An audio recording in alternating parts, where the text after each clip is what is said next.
Magandang tanghali mga kaibon. May good news tayo, no? Yung ibon natin na maselan, yung sinasabi ko, nakabuhay siya ng mga inakay. Sabihin ko sa inyo guys kung paano ko binreed yung maselan natin na na African lovebirds, no? Yung breeder natin. Tara.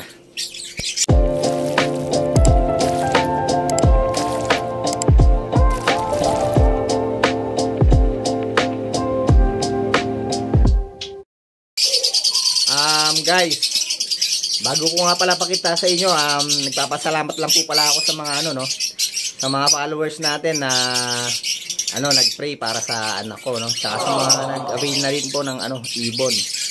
Para malaking tulong po 'yun, no? Tsaka doon sa mga nag-donate po, maraming salamat po. Yung anak ko nakalabas na po siya ng hospital.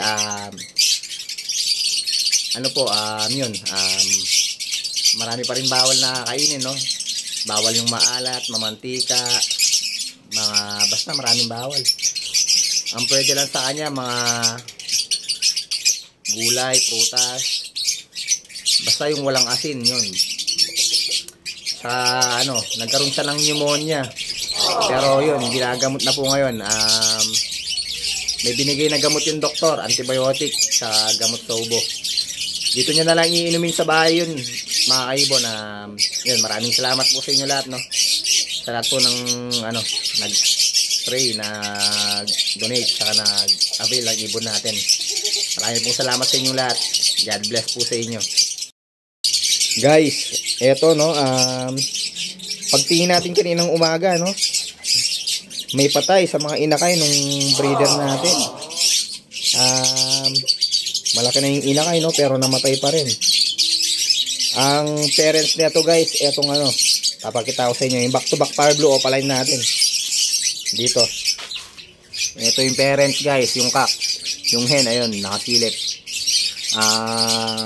Yun. Meron na lang silang inakay niyan. Yun na lang yung inakay nila ngayon. Kasi yung dalawa, pinamigay na natin, no? May na kaibigan. Kaya yun, na i-out natin yung dalawang inakay. Tapos meron na lang silang natitirang isang inakay sa loob. Guys, eto yung natin, yung breeder natin na maselan. Etong cock, magaling bumuhay ito. Kaya lang yung hen, siya yung maselan. Sisilipin natin guys, no, kung okay pa yung mga inakay niya, kasi matagal ko nang di sinisilip to maselan kasi yung hen dito, kaya madalang ko lang silipin. Tara, silipin natin.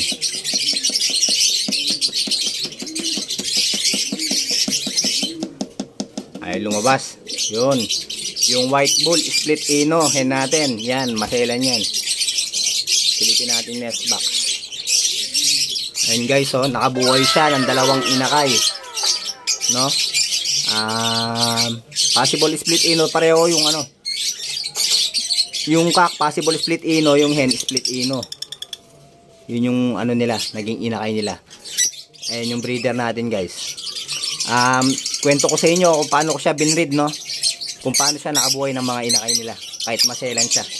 So yun guys, kwento ko sa inyo kung paano ko binreed yung breeder natin na maselan, no? Ang ginawa ko, hindi ko sinilip yung niya, yung kung kailan siya nangitlog. Basta nakita ko pag magana yung quit niya, yon. Nag-expect na lang ako kung kailan siya mangingitlog ng first itlog niya, no? Sinilip ko after 15 days. Doon ko sinilip. Kapag kasi nag-fertile yung itlog niya, doon umaayos yung natin, yung breeder natin, nililimliman niya. Pero pag sinilip mo ng unang itlog, sigurado magloloko yung breeder natin at yun, hindi niya tutuloy yung paglilimlim niya, no? Kaya ang ginawa ko, hindi ko sinilip. Sinilip ko pag malapit nang mapipisa. Tapos doon ko na rin sinek kung may fertile o wala.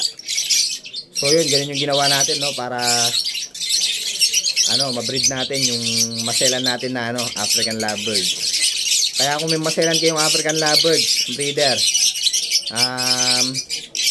yun, try nyo yung ginawa ko, no? Tapos yung iba kasing maseselan na breeder, talagang hindi mo na pwedeng ano yun eh. Nasa ugali na nila yun, hindi mo na matatanggal. Ang gagawin mo na lang, kung hindi mo ipapaposter yun, yun nga, wag mo silipin. Para ituloy nila yung pag-breed nila. So yun lang guys, no? Yun lang yung ano natin ngayon, yung